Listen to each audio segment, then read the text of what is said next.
Olá, seja bem-vindo à nossa videoaula do capítulo 8 do livro Contabilidade Avançada. Nesse capítulo nós tratamos uma temática interessante também, que é mudança nas taxas de câmbio e conversão das demonstrações contábeis. Essa temática está no CPC 02. Bom, veja, nós temos várias empresas que podem desenvolver atividades e relacionamentos com o exterior. Mas as empresas que trabalham muito com moeda estrangeira, elas estão sujeitas a essa norma, né? Então nós temos entidades que podem ter essas operações no exterior ou até manter as suas atividades, mesmo estando no Brasil, praticamente em moeda estrangeira. Onde se aplica então a norma CPC 02? Na contabilização dessas transações e saldos em moeda estrangeira, exceto para transações ligadas a derivativos, que aí estão sujeitas ao CPC de instrumentos financeiros. Também na conversão de resultados, né, e posição financeira, a empresa pode ter investimentos no exterior, e também na conversão de resultados e posição financeira de uma entidade para uma moeda de apresentação. Nós vamos ver o que são esses termos aí. Bom, o primeiro termo que nós precisamos entender é o que é moeda funcional. Moeda funcional é aquela em que a maior parte das operações da empresa é realizada.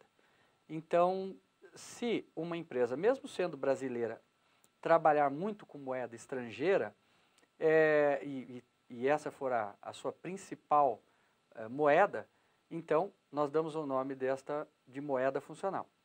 Então é normal, por exemplo, temos empresas multinacionais brasileiras que às vezes podem operar em dólar ou em euros. Alguns fatores que nós precisamos levar em conta para a identificação de qual é a moeda funcional de fato de uma empresa. Bom, a moeda funcional é aquela moeda que mais influencia os preços de venda de bens e serviços. Imagine que você produz determinado produto e o seu mercado é todo fora do país. É muito provável que você vá ter a maior parte das suas transações nesta moeda do outro país. Então, esta seria a sua moeda funcional. Temos o caso aqui no Brasil, por exemplo, da Embraer, que trabalha e até solicitou autorização da CVM para que utilizasse como moeda funcional o dólar, em função de que a maior parte das suas transações são todas negociadas na moeda aqui. Então, ela fez o contrário, ela divulga em reais, ela produz em dólar as informações e depois converte para reais. Na maioria que nós vamos ver aqui, o contrário, né? A gente vai trabalhar sempre no real e depois fazer as conversões. A moeda, então, que mais influencia também fatores como mão de obra, matéria-prima, custos e etc. Outros fatores também que podem ser determinantes para a moeda funcional. Qual a origem do financiamento do seu capital? Uma empresa, por exemplo, financiada com capital estrangeiro, pode ter como moeda funcional principal essa moeda que financia. E qual a moeda mais utilizada no giro operacional? Bem, o que eu devo fazer? Como apresentar essa transação em moeda estrangeira? Primeira coisa é reconhecimento inicial no balanço, né? Então, você vai reconhecer pela moeda funcional, ou seja, aquela que mais você utiliza, e aplica-se taxas de câmbio à vista na data dessas transações. Nós temos um exemplo aqui para facilitar o entendimento. Olha só, vamos imaginar que nós compramos uma máquina importada no valor de 100 mil dólares e a taxa, quando o ativo estiver pronto, pronto para usar, ela será de R$2. Então, nós temos aqui, muito simples, 100 mil dólares, R$2, R$200 mil. Então, está aí a máquina, R$200 mil, fornecedores ou banco, R$200 mil. Apresentação da moeda estrangeira, de transações em moeda estrangeira. Então, como é que eu faço depois? O momento inicial está aqui, converti na taxa de câmbio da data, e agora e depois, nos outros balanços, como é que eu faço? Olha, aí tem que só separar itens monetários não monetários e não monetários avaliados a valor justo. Monetários, você vai converter pela taxa de câmbio de fechamento do período. Então, o período que você está levantando o balanço, você vai converter os itens monetários. Itens não monetários, mantém-se o custo histórico, utilizando-se a taxa de câmbio na data da transação, lá quando foi feita. E os itens não monetários, mas que sejam mensurados a valor justo, utiliza-se a taxa de câmbio na data em que o valor justo foi mensurado.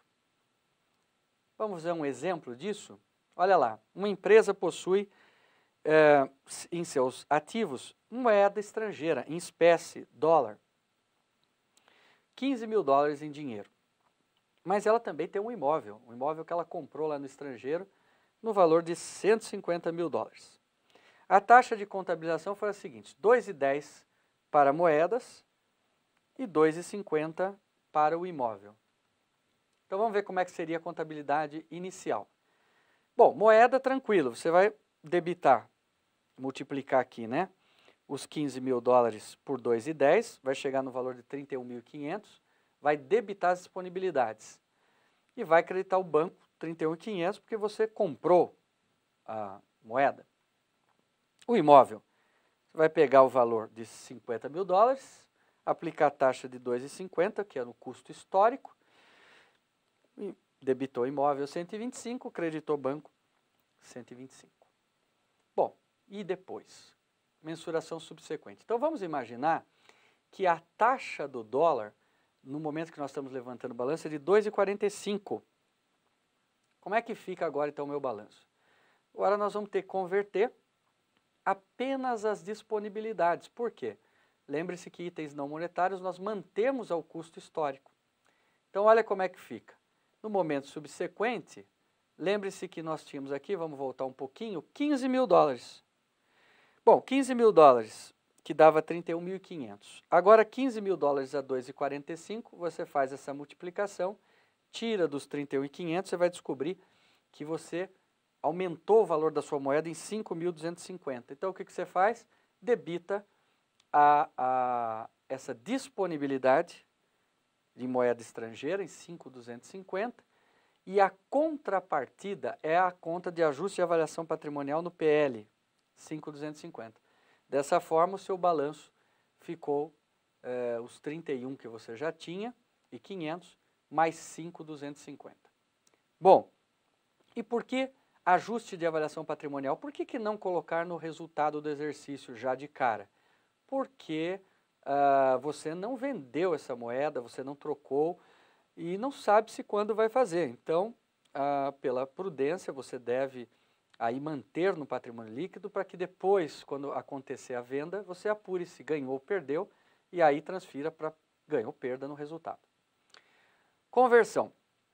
Olha só, para a conversão das demonstrações contábeis para moeda estrangeira, devemos adotar os seguintes critérios. Como converter as demonstrações contábeis? Muita atenção agora. As variações provenientes de conversão deverão ficar registradas sempre no PL, na conta ajuste acumulado de conversão. Ativos e passivos deverão ser convertidos pela taxa de câmbio de fechamento. Então, você vai converter os seus ativos e os passivos pela data de câmbio do fechamento. O patrimônio líquido inicial será igual ao saldo final do patrimônio líquido do período anterior. Então, veja que você tem que manter o mesmo saldo do patrimônio líquido de um ano para o outro. Os dividendos e os ingressos de capital serão convertidos pela taxa histórica, na época que foram aportados.